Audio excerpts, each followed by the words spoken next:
Okay, here we go. Some really, really sad news coming out of the World Baseball Classic tonight. Edwin Diaz has gone down with what looks like a knee injury. He had to get helped off the field. He ended up going onto a stretcher, and he's going to be getting further imaging done tomorrow, according to the Mets. They put out a tweet here.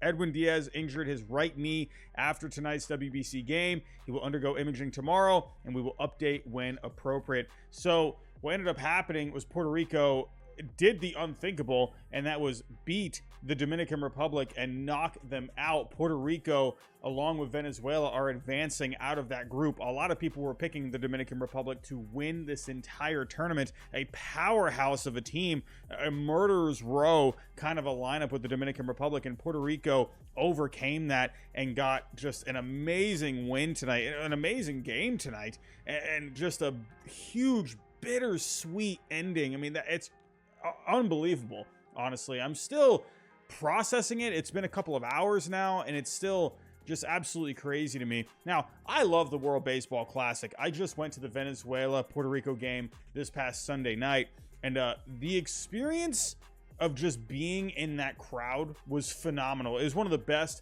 moments in just my entire life of being a baseball fan. The energy in that stadium in Miami was something I'll never forget, and that's just because of the passion of the fans.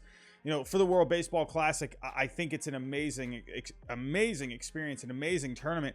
But for the Mets right now, accidents happen, things happen. But man, if you're the Mets, you have to be pretty upset right now. I mean, you got to be probably in shambles at this point.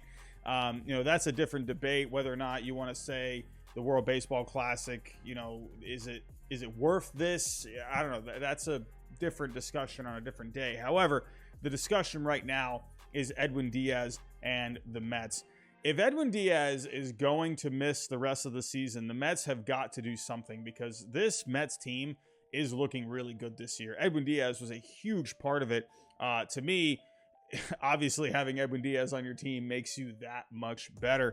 And here's why. I mean, look at the numbers last year. A phenomenal season last year. 61 games. He struck out 50% of the batters that he faced. Over 17 strikeouts per nine. That is absolutely incredible. A 1.31 ERA, a 0.90 FIP. Edwin Diaz was just on another level. Today, I would say he's basically the same kind of level as Mariano Rivera was when he was in his prime. Just unbeatable relievers. And Edwin Diaz, he was just phenomenal, man. And I'm still processing this. It still blows my mind that there's a chance that we might not see Edwin Diaz pitch this year, and not just because of what he was doing talent-wise, just the trumpets and everything. It was an event when this guy would come in. He's that good. I digress. But for the Mets, what do you do here? Where do you go from here? Well, at the end of the day, yeah, we can all, we can sit here and be upset about Edwin Diaz, possibly not pitching this year. But if you're the Mets, you got a season to take care of in 2023. You're still looking to go after a World Series, and you got to figure out what to do. It's the next man up. So internally, I think is where, you can look first. You have a couple of guys who do have closing experience. I would imagine David Robertson would be the next man up, a veteran guy. He's been a closer a lot in his career. We have seen Adam Ottavino be a closer as well. But I feel like Adam Ottavino at this point is probably better in a 7th or 8th inning role. Robertson, I think you could argue too that Robertson maybe fits more into those kind of innings too. Either way, one of those guys is absolutely a downgrade from Edwin Diaz. But I do think if you did put Ottavino or Robertson in the closer role, I don't think it's necessarily the worst thing, but it's obviously a step down from Diaz. If it were me, if I'm going to be picking one of these guys, I would probably go more towards David Robertson. Had a good season last year, a 2.40 ERA, a 3.58 FIP. He was pitching for the Phillies in the World Series. Last year, he had 20 saves overall. Ottavino had a good season as well, a 2.06 ERA, a 2.85 FIP out of the setup role. 10 strikeouts per nine, 2 walks per nine.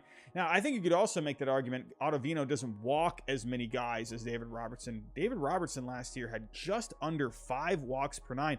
So, for me, I like that Robertson, he has more familiarity in that role, a veteran kind of a guy, but the walks do scare me. So that's why I can see an argument for Ottavino as well. However, there are some other options out there. You could still go to the free agent market. You got someone like a Zach Britton, who was with their manager, Buck Showalter, with the Orioles. So there is some familiarity there. And I guess there were some discussions, with Britton and the Mets, this past offseason. So that is still out there. Now, I'm not saying he can step into this role and be an elite closer at this point, but I think it could be worth bringing him in. I mean, if you're going to have Diaz be out for an extended amount of time, hey, this is another guy that can just step into your bullpen. And who knows? And he's a lefty guy. I feel like they could use a lefty in this bullpen. You only got one at this point with Brooks Raley. But I absolutely think Zach Britton could be a guy you look towards. He only pitched in 3 games last year. His last good season, really, when you take a look at it, it was probably like 2019. He had a 1.91 ERA. The FIP was a 3.74. Now, is he putting up those same kind of numbers that he was with the Orioles when he had 47 saves in 2016? No. But this is a guy you could bring in for the bullpen. It is a veteran guy at the end of the day. If you don't go this route, could you maybe go to the trade market? That's another possibility as well. Hey, we're not at the regular season yet. We still got some time, a couple of weeks. So could you maybe dangle, a prospect here? Someone like a Ronnie Mauricio, who right now is a bit blocked, from the major league team. Someone like an Alex Ramirez has some value. He's a bit farther away. But could you dangle one of these two guys on baseball trade values? Right now, they're valuing Ramirez with a $21.1 million value, and Mauricio is right at around $12 million. So, could you maybe dangle those guys in some trades? You got a team like the Rockies, where, how competitive are they really going to be this year? You got someone like a Daniel Bard who's pitching for Team USA right now. That could be a big arm for the back of that bullpen. You can go to the Pirates. I don't know if they're going to be really, trading someone like a David Bednar right now. I feel like the Pirates, the fact that they have a David Bednar under control for a long time, I think they like that. But that is someone you could maybe make a phone call about. This is a guy who had a really good season last year, so I don't think that's completely out of the question. Maybe you can go to the Royals. The Royals could be a fun team. That AL Central is a bit wide open. How competitive will they be? I'm not quite sure. But maybe someone like a Scott Barlow. And if you do end up maybe making a trade more so in maybe, a couple of months, maybe like around June or maybe right before the trade deadline, maybe someone like Aroldis Chapman, who maybe if he fixes himself, gets himself back on track, kind of goes more towards what he was doing a few years ago. Who knows? Maybe that's a guy you could bring back in. Yeah, he has experience in New York, obviously, but that's a big if. That's going to be if he can get back to what he was doing prior. Let's see if the Royals can fix him. But there are options out there on the trade market. Could they make a trade now? I would think it's probably more likely once the season gets going and teams, know what they're going to, what they are. I think that's going to be a more realistic time frame, but who knows? We've seen trades happen in spring training before. Maybe they can get something done. But this is a huge blow. It's really sad to see. You hate to see this. You hate to see something like this happen during a tournament, which I think has a ton of meaning. I think this tournament is huge. I think it's an awesome experience. I think it's great for the game of baseball. I think it's great for the growth of baseball. But for the Mets, to me, at least, just my opinion, I think the Mets, they see this tournament.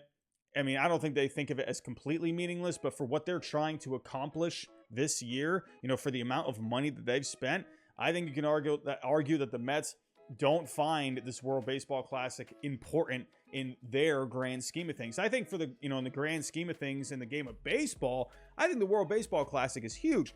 But for the Mets, with what they're trying to do this year, you got to think they got to be a little cheesed off at this. Accidents do happen. It is what it is.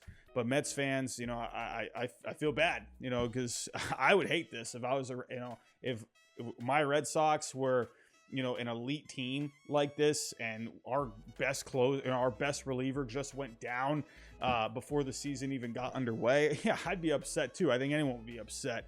But let me know what you think down below in the comments. What do you think the Mets do? Do you think they make a trade? Do you think they just simply sign someone like a Zach Britton? Do you think they just kind of go with their internal options at this point? Let me know down below in the comments. Hit the like for the video today, and again, leave a comment down below. But that's all I have for right now, everyone. Thanks for watching, and I'll talk to you next time.